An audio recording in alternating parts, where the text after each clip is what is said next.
हम शब्दों में भी अपनी ग्लानि बयान नहीं कर सकते। अब इन बातों का क्या फायदा? पूरी दुनिया हमें बार बार इशारे कर रही थी कि इन दोनों के बीच में कुछ है, पर हमने सोचा चंद्रिका सिंह चौहान का बेटा है, इसमें तो खुश हो ही नहीं सकती। अब पता चला ये नौकरानी शादी के हर रस्म में बार बार मुंह उठा के क्यों चले आती थी। इन दोनों की काफी लंबी प्लानिंग थी। अभी आपने थोड़ी देर पहले विधि से कहा था कि इस घर में औरतों पर अत्याचार नहीं होते, फिर आप अपनी बड़ी बहू के साथ ऐसा क्यों कर रही हैं? ये घर अब वसु की ससुराल है और आप इसे अपनी ससुराल से जाने के लिए कह रही हैं। ये वसु तो सब कुछ छोड़ छाड़ कर चली हुई जाएगी, अकेले रिश्ता निभाती रहेगी, जैसे वो शूट वाली शादी के दिन से आज तक रिश्ता निभाती आ रही है। लेकिन मैं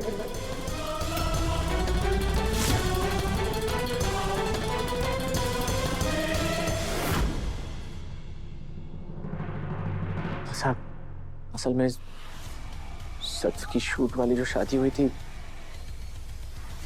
उसके बाद से वसु अपना मंगलसूत्र नहीं उतार पाई, लेकिन इसके बारे में मुझसे कोई भी जिक्र नहीं किया।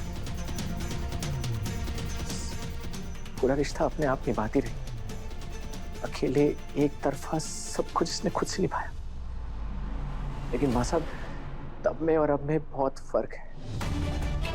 कल तक वसु ये रिश्ता अकेले जी रही थी, लेकिन आज से मैं भी वसु के साथ ये रिश्ता जीना चाहता हूं।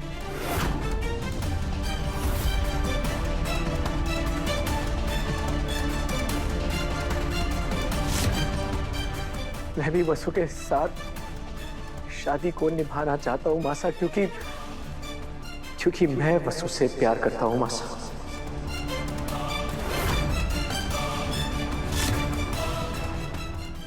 चुप हो जा बेटा, ये लोग तुम्हारे आंसुओं के काबिल ही नहीं है। अच्छा हुआ बेटा, शादी के पहले इनके बेटे की करतूतें पता चल गई।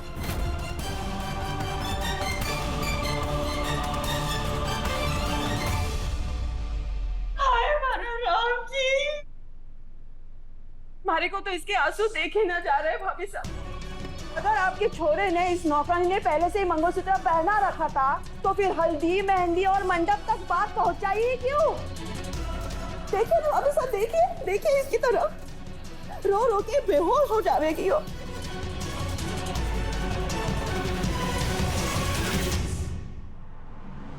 वाह चंद्रिका जी वाह, मानना पड़ेगा आपको। आपके बेटे ने क्या क्या गुल खिला रखे हैं, पर आपकी नजरें अभी भी उठी हुई।